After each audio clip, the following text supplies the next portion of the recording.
Good morning, Lib 6000. Welcome to week 6, and I just wanted to say hello, and I hope you're having a good day so far. Um, Last week I enjoyed reading your discussion about stereotypes. That's always a fun assignment, and I'm looking forward to reading about your papers that you turned in. This week we're going to talk about professional organizations and professional journals. I wish we had a separate week for each to go into depth, but we don't. These are super important for your professional life as you go forward. Professional organizations are just very important. I can't emphasize that enough. I don't know where I would be without professional organizations for networking and knowledge and development and all those things.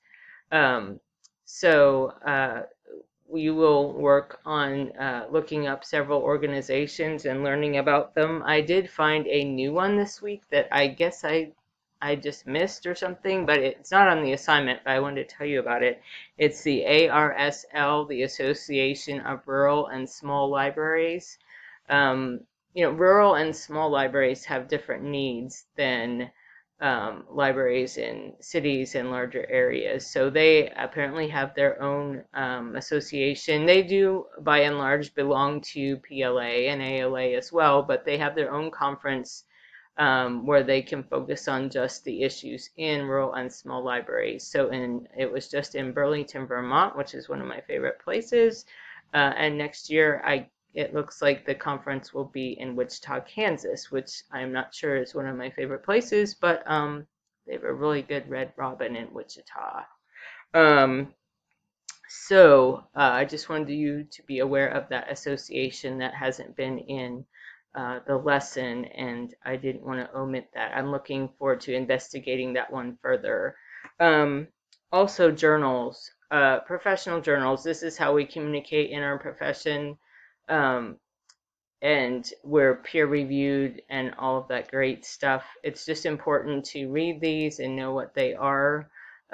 Please take advantage of this as a student while you have access to all of these journals for free through the library.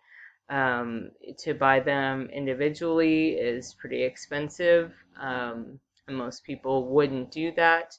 I use the library as well, and when I wasn't at MTSU, I would subscribe to maybe one of these. I would pick one and subscribe to one that I could get my hands on. Um, I also want to say that you'll notice that Public Libraries Quarterly is in this list, and this is one that Dr. Lambert and I are lucky enough to have an article. Um, we it's in the review. Well, it's been reviewed. It's been accepted for with minor revisions. So Dr. Lambert and I are frantically working on revising what they wanted to revise. So what happens is you submit an article, and then in our case, two separate peer reviewers looked at our paper, and we got comments from two separate people, and they both, of course, said different things. And so we have to respond to what they said and also make any revisions as necessary. Luckily, in our case, they were minor revisions, and then the paper will be accepted and published at some point. I'm not sure when, but so I'm excited about that. And you too can do this at some point. It's not rocket science. It doesn't take a lot after you've gone through 60/60 and learn how to research and get practice. Basically, in our case, this was a survey that we did in Tennessee Public Libraries. So we did a survey, we wrote up the lit review. Dr. Lambert did the methodology because he's kind of like the data guy, and we went from there. So you break it down, and it's not that hard. It's a lot of hard writing and finding the right words. I guess that's the hard part. So anyway, coming up is fall break. So after this week, there is nothing due on October 13th. That is MTSU's fall break.